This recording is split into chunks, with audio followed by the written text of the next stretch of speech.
ನಮಸ್ತೆ. ಇವತ್ತು ನೋಡಿ ಒಂದು ಆಧುನಿಕ ರೆಸಿಪಿಯೊಂದಿಗೆ ಬಂದಿದ್ದೀನಿ. ಇದಕ್ಕೆ ನಾನು ಜೆನ್ಜಿ ಪಾಸ್ತಾ ಅಂತ ಹೆಸರಿಟ್ಟಿದ್ದೀನಿ. ಇದು ಯಾಕೆ ಈ ಥರ ಹೆಸರಿಟ್ಟಿದ್ದೀನಿ ಗೊತ್ತಾ? ಇವೆಲ್ಲ ಈ ಜೆನ್ಜಿ ಜನ್ರೇಷನ್ ತಿಂತಕ್ಕಂತಹ ಸ್ನ್ಯಾಕ್ಸ್ ಅಥವಾ ತಿಂಡಿಗಳು. ಇದು ನಮ್ಮ ಕಾಲದಲ್ಲಿ ಗೊತ್ತೇ ಇರಲಿಲ್ಲ. ಈಗ ನಾವು ಇದನ್ನು ತಿನ್ನಲಿಕ್ಕೆ ಸ್ಟಾರ್ಟ್ ಮಾಡಿದ್ದೀವಿ.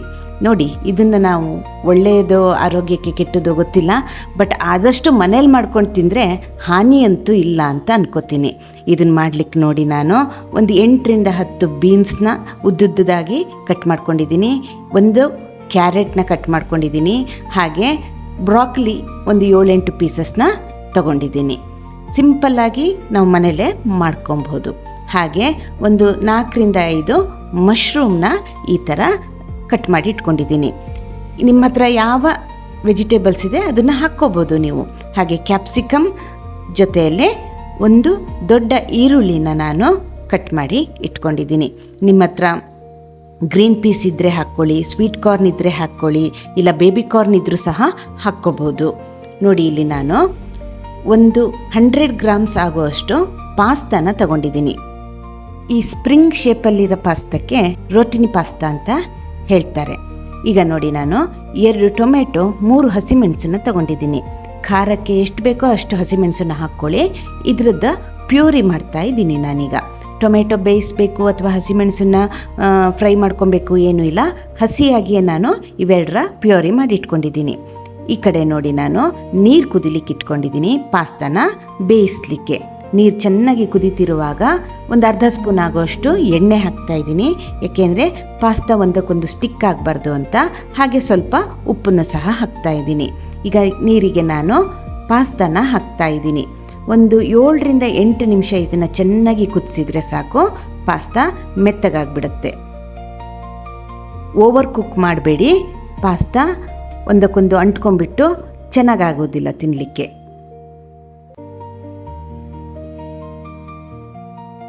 ನೋಡಿ, ಈಗ ಆಲ್ಮೋಸ್ಟ್ ಇದು ಕುಕ್ ಆಗಿದೆ. ಒಂದು 90% ಕುಕ್ ಆದ ತಕ್ಷಣ ನಾವು ಸ್ಟವ್ನ ಆಫ್ ಮಾಡಿಬಿಟ್ಟು ಮುಚ್ಚಳ ಮುಚ್ಚಿಟ್ಬಿಡೋಣ. ಒಂದು 5ರಿಂದ 6 ನಿಮಿಷ ಹೀಗೆ ಬಿಟ್ಟಾಗ ಅದು ಒಳಗೆ ಅರಳಿಕೊಂಡು ಚೆನ್ನಾಗಿ ಬೆಂದ್ಕೊಳ್ಳುತ್ತೆ. ಈಗ ಇದನ್ನು ನಾವು ಸೋಸ್ಕೋಬೇಕು. ನೋಡಿ, ಪಾಸ್ತಾ ಬಿಡಿ ಬಿಡಿಯಾಗಿದೆ, ಒಂದಕ್ಕೊಂದು ಅಂಟಿಲ್ಲ.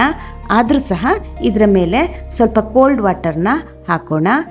ಪಾಸ್ತಾ ಖಂಡಿತ ಅಂಟ್ಕೊಳ್ಳೋದಿಲ್ಲ. ಈಗ ಈ ಕಡೆ ಒಂದು ಬಾಣಲಿಯಲ್ಲಿ ನಾನು ಒಂದು 2 ಸ್ಪೂನ್ ಆಗೋಷ್ಟು ಎಣ್ಣೆನ ಕಾಯಿಸ್ಕೊತಾ ಇದ್ದೀನಿ. ನೀವು ಮನೆಯಲ್ಲಿ ಬಟರ್ ಇದ್ದರೆ ಬಟರ್ ಹಾಕ್ಕೋಬೋದು, ಇಲ್ಲ ಘೀ ಇದ್ದರೆ ಘೀ ಸಹ ಹಾಕ್ಬೋದು. ಇಲ್ಲಿ ನಾನೊಂದು ಸಣ್ಣ ಟ್ವಿಸ್ಟ್ ಕೊಡ್ತಾ ಇದ್ದೀನಿ, ದೇಸಿ ಟ್ವಿಸ್ಟ್. ಏನದು ಅಂದರೆ, ನಾನು ಒಗ್ಗರಣೆ ಹಾಕ್ಕೋತಾ ಇದ್ದೀನಿ. ಸಾಸಿವೆ ಹಾಕಿಬಿಟ್ಟು ಸಿಡಿಸಿ ನಂತರ ಈರುಳ್ಳಿ ಹಾಕಿಬಿಟ್ಟು ಚೆನ್ನಾಗಿ ಫ್ರೈ ಮಾಡ್ತಾ ಇದ್ದೀನಿ.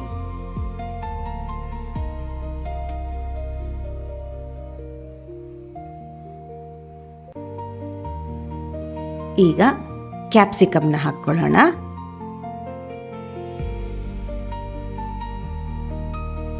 ಹಾಗೆ ಕೋರ್ಸಾಗಿ ಪೌಡರ್ ಮಾಡಿಟ್ಕೊಂಡ ಕಾಳು ಮೆಣಸನ್ನು ಹಾಕ್ತಾ ಇದ್ದೀನಿ. ಮಕ್ಕಳು ಈಗ ಉಪ್ಪಿಟ್ಟು, ಅವಲಕ್ಕಿ ಅಥವಾ ದೋಸೆ ಇಂಥವನ್ನ ತಿನ್ನಲಿಕ್ಕೆ ಇಷ್ಟನೇ ಪಡೋದಿಲ್ಲ. ಅವ್ರಿಗೇನಿದ್ರು ಇಂತಹ ಮಾಡ್ರನ್ ಫುಡ್ಗಳೇ ಬೇಕು. ನಾವು ಅದನ್ನು ಅವಾಯ್ಡ್ ಮಾಡೋದು ಭಾರಿ ಕಷ್ಟ ಆಗಿಬಿಟ್ಟಿದೆ. ಅದರಿಂದ ಆದಷ್ಟು ಮನೇಲೇ ಮಾಡಿಕೊಡೋಣ, ಸ್ವಲ್ಪನಾರು ಹೆಲ್ದಿಯಾಗಿರಲಿ ಅಲ್ವಾ. ಈಗ ನೋಡಿ, ಮಶ್ರೂಮ್ ಹಾಕಿದ್ದೀನಿ. ಹಾಗೆ ನಾನು ತಗೊಂಡಂತಹ ಎಲ್ಲ ವೆಜಿಟೇಬಲ್ಸ್ನ ನೀರನ್ನು ಕುದಿಸಿಬಿಟ್ಟು ಉಪ್ಪು ಹಾಕಿ ಕುದಿಸಿಬಿಟ್ಟು ನಂತರ ಅದಕ್ಕೆ ವೆಜಿಟೇಬಲ್ಸ್ ಹಾಕಿ ಮುಚ್ಚಿಟ್ಟಿದ್ದೆ. ನಾವಿಲ್ಲಿ ಅದನ್ನು ಕಂಪ್ಲೀಟ್ ಬೇಯಿಸ್ಕೋಬಾರ್ದು ಅಥವಾ ಬ್ಲ್ಯಾಂಚ್ ಮಾಡಲು ಇಲ್ಲ. ನಾನು ಕುದಿಯೋ ನೀರಿಗೆ ಹಾಕಿಬಿಟ್ಟು ತಕ್ಷಣ ಸ್ಟವ್ ಆಫ್ ಮಾಡಿಬಿಟ್ಟು ಹಾಗೆ ಒಂದು 5ರಿಂದ 10 ನಿಮಿಷ ಬಿಟ್ಟಿದ್ದೆ, ಏಕೆ ಆ ಕ್ರಂಚಿನೆಸ್ ಉಳ್ಕೊಳ್ಳಿ ಅಂತ. ಈಗ ನಾನು ಅದನ್ನು ಸಹ ಸೇರಿಸ್ಬಿಟ್ಟು ಸ್ವಲ್ಪ ಉಪ್ಪನ್ನು ಹಾಕಿ ಚೆನ್ನಾಗಿ ಮಿಕ್ಸ್ ಮಾಡ್ತಾ ಇದ್ದೀನಿ.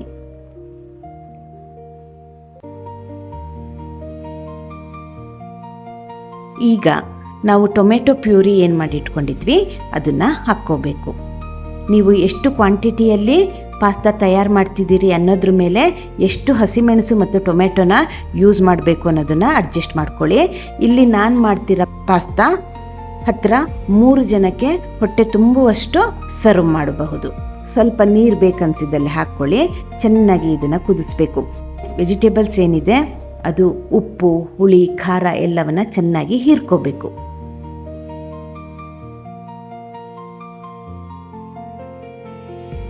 ನೋಡಿ, ಈಗ ಇದು ಚೆನ್ನಾಗಿ ಕುದೀತಾ ಇದೆ. ಮತ್ತೆ ಕೈ ಆಡಿಸೋಣ, ತಳ ಹತ್ತಲಿಕ್ಕೆ ಬಿಡಬಾರ್ದು.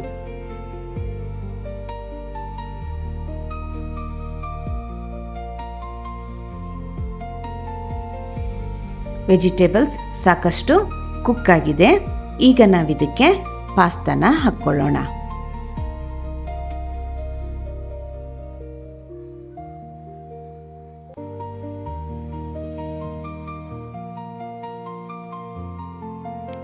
ಜೆಂಟಲಾಗಿ ಮಿಕ್ಸ್ ಮಾಡಿ, ಪಾಸ್ತಾ ಬ್ರೇಕ್ ಆಗಬಾರ್ದು.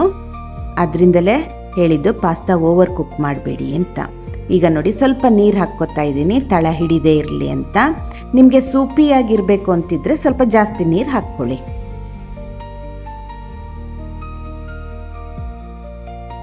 ಮಧ್ಯ ಮಧ್ಯ ಕೈ ಆಡಿಸೋಣ. ಈಗ ನೋಡಿ, ನಾನು 2 ದೊಡ್ಡ ಸ್ಪೂನ್ ಆಗೋಷ್ಟು ಫ್ರೆಶ್ ಕ್ರೀಮ್ನ ಹಾಕ್ತಾ ಇದ್ದೀನಿ.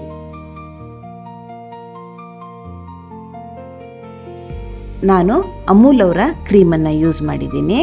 ನಿಮಗೆ ಪಾಸ್ತಾದ ಸಾಸ್ ಎಷ್ಟು ಥಿಕ್ನೆಸ್ ಬೇಕು ಅನಿಸುತ್ತೆ ಅಷ್ಟು ಹಾಕ್ಕೊಳ್ಳಿ. ನಾನು ತೀರಾ ಸೂಪಿಯಾಗಿ ಮಾಡಿಲ್ಲ ಪಾಸ್ತಾ, ಬಟ್ ನಿಮಗೆ ಸೂಪಿಯಾಗಿರಬೇಕು ಅಂತಿದ್ರೆ ಕ್ರೀಮ್ ಮತ್ತು ಟೊಮೆಟೊ ಪ್ಯೂರಿ ಹಾಗೆ ಈಗ ಹಾಕ್ತಿರೋ ಟೊಮೆಟೊ ಕೆಚಪ್ನ ಸ್ವಲ್ಪ ಜಾಸ್ತಿ ಹಾಕ್ಕೊಳ್ಳಿ. ನಾನು ಇಲ್ಲಿ 2 ದೊಡ್ಡ ಸ್ಪೂನ್ ಆಗೋಷ್ಟು ಟೊಮೆಟೊ ಕೆಚಪ್ನ ಹಾಕ್ತಾ ಇದ್ದೀನಿ. ಇವೆಲ್ಲವನ್ನು ಹಾಕ್ಬಿಟ್ಟು ಚೆನ್ನಾಗಿ ಮಿಕ್ಸ್ ಮಾಡಬೇಕು. ನೋಡಿ, ಈಗ ಪಾಸ್ತಾ ಆಲ್ಮೋಸ್ಟ್ ತಯಾರಿದೆ. ಈಗ ಒರಿಗ್ಯಾನೋ ಹಾಕ್ತಾ ಇದ್ದೀನಿ. ನಿಮ್ಮ ಹತ್ರ ಬೇಸಿಲ್ ಲೀವ್ಸ್ ಇದ್ದರೆ ಅದನ್ನು ಸಹ ನೀವು ಹಾಕ್ಕೋಬಹುದು. ಅರ್ಧ ಸ್ಪೂನ್ ಅಷ್ಟು ಹಾಕಿಬಿಟ್ಟು ಈಗ ಸಣ್ಣದಾಗಿ ಹೆಚ್ಚಿರೋ ಕೊತ್ತಂಬರಿ ಸೊಪ್ಪನ್ನು ಹಾಕಿದ್ದೀನಿ. ಬಿಸಿ ಬಿಸಿಯಾಗಿ ಇದನ್ನು ಸರ್ವ್ ಮಾಡಿ. ಟೇಸ್ಟ್ ಅಂತೂ ತುಂಬಾ ಚೆನ್ನಾಗಿರುತ್ತೆ. ರೆಗ್ಯುಲರ್ ಆಗಿ ತಿನ್ನೋದಕ್ಕಿಂತ ಆಗಾಗ ಇದನ್ನು ಮಾಡಿಕೊಟ್ರೆ ಅಥವಾ ತಿಂದರೆ ಆರೋಗ್ಯಕ್ಕೇನು ಅಂಥ ತೊಂದರೆ ಆಗೋದಿಲ್ಲ. ಈ ರುಚಿಯಾದ ಪಾಸ್ತಾ ತಯಾರಿದೆ. ಟ್ರೈ ಮಾಡಿ. ನಿಮ್ಮ ಅಭಿಪ್ರಾಯನ ಕಾಮೆಂಟ್ ಬಾಕ್ಸಲ್ಲಿ ತಿಳಿಸಿ. Thank you.